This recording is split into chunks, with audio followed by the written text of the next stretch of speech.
What's up mga kaprobinsyana. So ani na punta sa atong new episode karon no. So karon guys is mo adto na pud kog head office mo ni siya ang episode sa akong kinabuhi karong adlaw. So 5 AM kailangan ako mobangon, tapos 6 AM kailangan na ako makalakaw na. Pero 5 AM habang nagaligo ko, so nagaano na ko nagabook na kog joyride kasi sobrang hirap makapag-book ng gantong oras.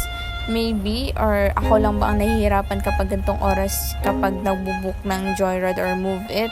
So etong kota na to na dinaanan namin, ito yung mga kota ng mga sundalo dito sa Taguig at saka mga pulis. So kapag gigera ang Pilipinas, parang kami ata yung una-unang pupuntahan, kasi nasa sentro ako ng Taguig at dito din yung mga sundalo. 'Di ba? Andito yung kota talaga na pinakamalaking kota ng mga sundalo. So andito na nga kami guys. Dito na ako banda sa may EDSA Cubao kasi yung destination ko is papuntang Mandaluyong. Yung head office namin is papuntang Mandaluyong City, or talagang Mandaluyong na talaga siya.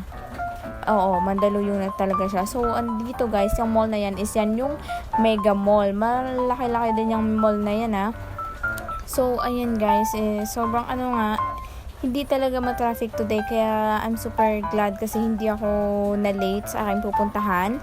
Kasi yung ganap today namin is surprise baga. Yun yung niya, is surprise party. So, yan guys is talagang walang traffic. At dito naman sa kabila is wala talagang ka-traffic. Yan Muñoz Monumento. So, ito yung lane na papunta sa aking destination. At yan sa kabila naman guys is papuntang Guadalupe. So, ayan is yung SM. Syempre, malapit dyan yung Glorieta and other etc.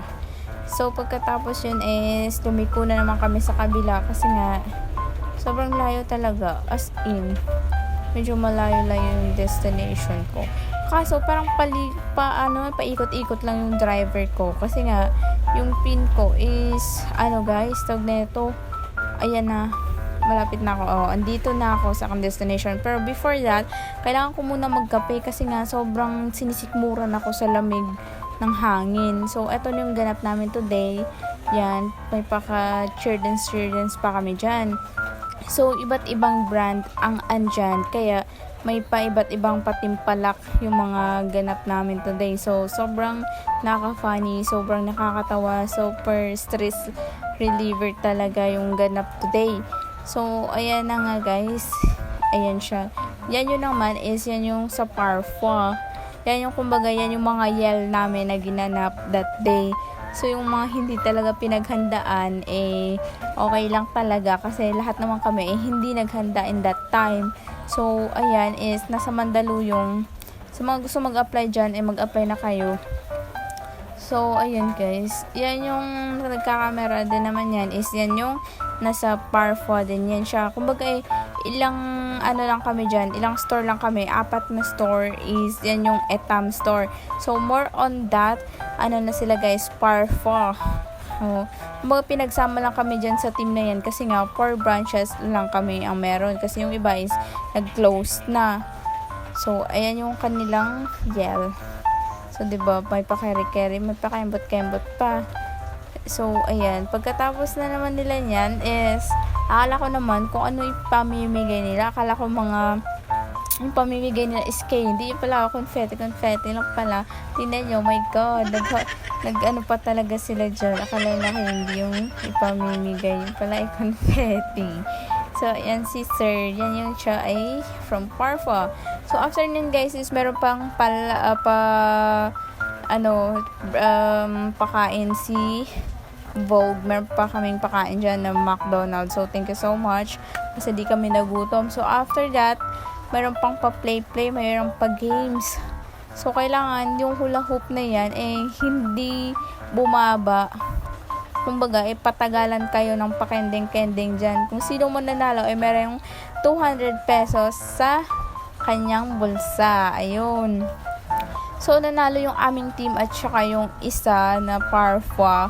Yan yung sa amin is color green. Yan yung Etam team. So, after nyan is meron pa, kumbaga, dyan, natalo kami dyan kasi hindi ko alam kung bakit. Kasi hindi naman ako marunong kumending. Pero nahulog kasi yung kanyang hula hoop. Kaya ganyan yung nangyari sa kanya. Tingnan nyo. Kumbaga 1 seconds lang nahulog na agad. Kaya wala guys. Talo-talo talaga kami dyan. Oh my God. But it's okay. Just for fun only lang naman. Hindi naman to seryosohan na yan. Kumbaga 1 milyon. So, ayan. So, etam. Super funny talaga. Super funny. Oh my God. Ayan na siya guys. Tingnan nyo naman. 1, 2, 3.